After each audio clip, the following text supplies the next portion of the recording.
Let's talk about this weekend's total lunar eclipse in Pisces for all fire signs. Now, before we get into each sign, I want to talk about the eclipse in general. This is a total lunar eclipse. A lunar eclipse is a full moon. The full moon energy is amplified. Now, when we relate this to the energy of Pisces, we are talking about spiritual clarity and then emotional release. And I don't think this is actually necessarily going to happen on the day of the eclipse, because with full moons, right, we are working towards the full moon, and we have the full moon and then it's releasing. So I think the height of this energy is actually going to be 2 to 3 days. So let's just say the 3 days before the eclipse. So this week you will really feel it, really sense it, particularly if you have a lot of Pisces energy, Virgo energy, and also Sagittarius and Gemini energy in your chart. Now, let's talk about the rising signs. If you are an Aries rising, this eclipse falls into your 12th house, and we're talking about big karmic releases. And I know this is always like, what does that even mean, big karmic releases? Well, the way I look at it is old fears, hidden patterns, or self-sabotaging habits are coming to light. And the letting go may come in a way that may not feel good at first, right? You might want to hold on. It's like, no, where you go? No, I want this job, I want this person, I want this house, this whatever it is for you, right? But the release is important so you can then move forward. You need to clear space for the new cycle of action. So 12th house energy is never easy because we can't really conceptualize it, we can't really understand it.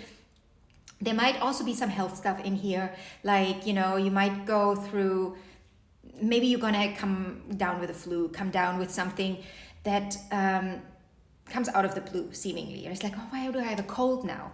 That is part of the release, right? It's a part of the release that you're going through. Then Leo rising. For you, this energy happens in the 8th house of shared intimacy, shared resources, but for me, the way I look at the 8th house is shadow work, right? Yes, in the physical world, it's the other person's stuff, other people's money, other people's resources, other people's stuff. But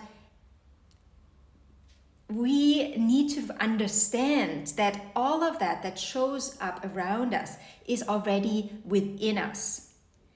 And if we don't like what we see out there, well, then we got to look what is not aligned, and generally it will always bring us back to the 2nd house, worth and value, right? Because the 2nd house is reflected in the 8th house.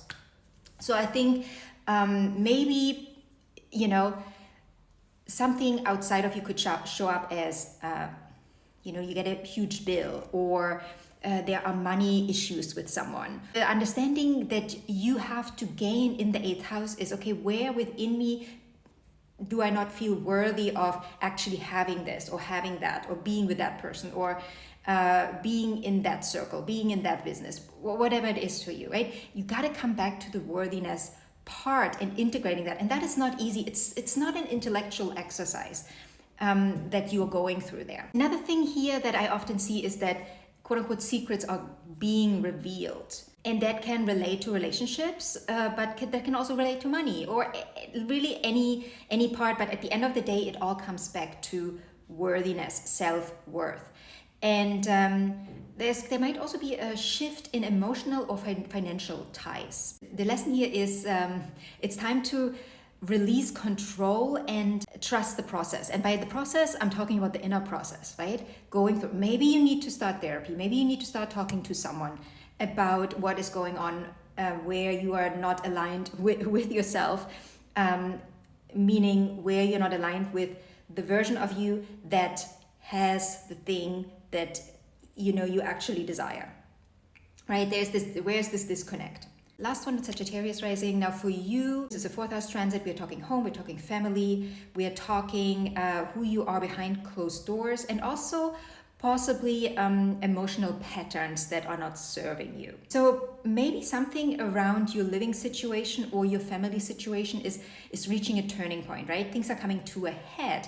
And that could mean maybe you have to move to a new place. Maybe someone needs to move out of your house. Maybe something in your house needs to shift and change. Maybe something in your family situation may shift and change. And it's not going to be a huge thing for everyone, but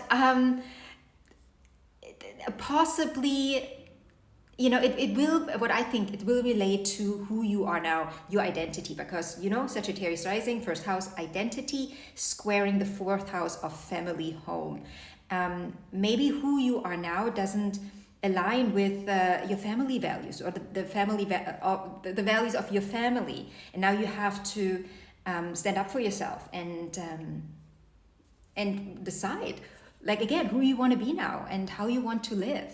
So it's time to release the past, break ancestral patterns. Also, again, relating to emotional patterns that might run in the family. And all of this so you can create a stronger foundation for yourself, for your life, for your family, for what you want to create, so that you can then build up from there. Remember, the fourth house is opposing the 10th house. The 10th house is our purpose in life. It's usually what we do for a living.